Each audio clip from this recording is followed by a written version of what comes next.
السلام عليكم ورحمه الله وبركاته. اهلا وسهلا بحضراتكم فيديو جديد. فيديو النهارده ان شاء الله عن لوحات التحكم والدفايات الغاز الاشعال ذاتي الاوتوماتيك والدفايات الكهرباء. معانا النهارده حضراتكم لوحه تحكم هي صناعه حسب رغبه العميل، وبصراحه عجبني جدا تفكير العميل في تصنيع اللوحه. اللوحه حضراتكم راكب عليها ترموستات فوكس كوري 2001 اف لتشغيل دفايه 1 دفايه 2 وشفاط وخلايا تبريد، وتايمر حضراتكم شغال على شفاط رقم 1 للتهويه وسحب الامونيا من داخل مكان التربيه، وتايمر تاني حضراتكم شغال ليه خلايا التبريد، وتايمر تالت شغال ليه الفانات، ولمبه لقياس الفولت، ومفتاح الطوارئ بنضغط عليه لا قدر في حاله اي مشكله بيقطع الكهرباء عن اللوحه. طبعا وضحت لحضراتكم فيديوهات كتير ان تصنيع اللوحه في المؤسسه هي لوحات كوري فقط، مش شغالين في الصيني، واشدنا في فيديوهات كتير جدا بالترموستات الفوكس الكوري 2001 اف في تظبيط درجات الحراره سواء صيف او شتاء اوتوماتيك، يعني تقدر تعتمد عليه في تظبيط درجات الحراره اوتوماتيك. كمان في ميزه في الترموستات الفوكس الكوري 2001 اف مش موجوده في كل الترموستات، وهي الميزه ان تقدر حضرتك تبرمج عدد المراحل زي ما انا عايز 2 تسخين 2 تبريد 1 تسخين 3 تبريد او الاربعه تبريد زي ما انا عايز.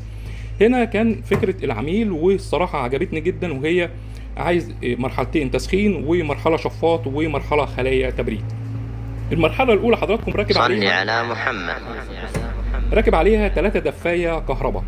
في حالة الثلاثة دفاية كهرباء اشتغلوا وما رفعوش الحرارة في المكان، طالب مرحلة تانية لتشغيل دفاية غاز إشعال ذاتي أوتوماتيك، يعني الدفايات الكهرباء الأول هيشتغلوا الحرارة ما رفعتش، الدفاية الغاز هتخش على طول أوتوماتيك ترفع مع الحرارة. كمان عجبني جدا فكرة إن لو الكهرباء قطعت تقدر طبعا تشغل الدفاية الغاز الإشعال ذاتي التحديث الجديد بتشتغل عادي مفيش مشكلة في حالة انقطاع الكهرباء، يعني لو الكهرباء قطعت يقدر يشغل برضو الدفاية الغاز اللي موجوده على المرحله الثانيه. يعني دي حضراتكم كانت فكره العميل، عايز مرحله لثلاثه دفايه كهرباء، لو الدفايات الكهرباء اشتغلوا ما رفعوش الحراره الدفايه الغاز تشتغل ترفع معانا الحراره، كمان الدفايه الغاز هتشتغل في حاله انقطاع الكهرباء. فبصراحه يعني تفكير العميل عجبني جدا، وبناء عليه طبعا صنعنا اللوحه. زي ما وضحت لحضراتكم فيديوهات كتير، يوجد تصنيع لوحات التحكم حسب رغبه العميل، والعنابر الكبيره كهرباء 220 وكهرباء 3 فاز، والغرف المنزليه. بنشوف حضراتكم بالنسبة لتصنيع اللوحة من الداخل. طبعا حضراتكم تصنيع لوحات التحكم عندنا مش بيكون بشكل عشوائي، يعني بيكون محسوب كل حاجة بالنسبة لعدد الواط وعدد الأمبير، فبنركب الحاجة المناسبة لحضرتك اللي تعيش عمر افتراضي طويل. معانا هنا حضراتكم كوندكتور الثلاثة دفاية كهرباء، هو كوندكتور داكو كوري أصلي 50 أمبير، يشيل معانا 3 دفايه كهرباء، متوصل بسلك 10 مللي، متوصل على روزيتا 16 مللي 82 امبير. ده حضراتكم كده كوندكتور الثلاثه دفايه كهرباء. معانا الكوندكتور اللي جنبيه كوندكتور داكو كوري اصلي 12 امبير، هيشغل معانا الدفايه الغاز الاشعال ذاتي الاوتوماتيك.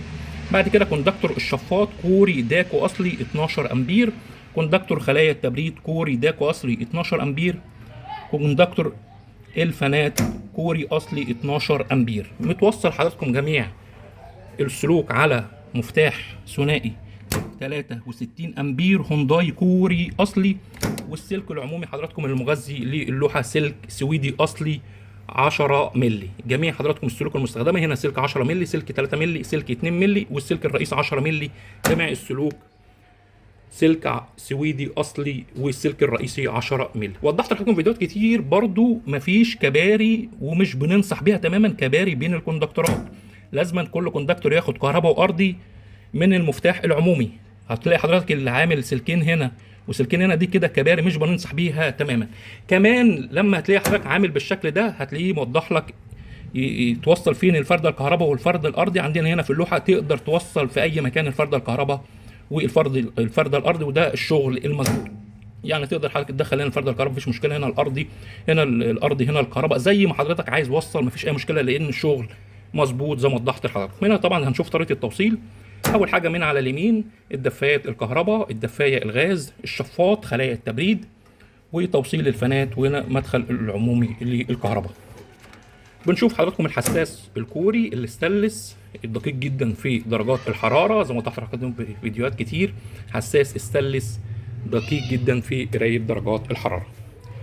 دي كده حضراتكم بالنسبه للوحه اللي موجوده معانا النهارده. طبعا ده مفتاح التايمر بتاع الشفاط، هنا كده التايمر قطع معانا كهرباء، وتايمر خلايا التبريد بياخد كهرباء من الترموستات، وهنا كهرباء التايمر برضو بتاعه الفانات. لما بنجيب المفتاح على نص ايقاف هيقطع معانا كهرباء مفتاح واحد بس اللي واصل، مش 2 مفتاح.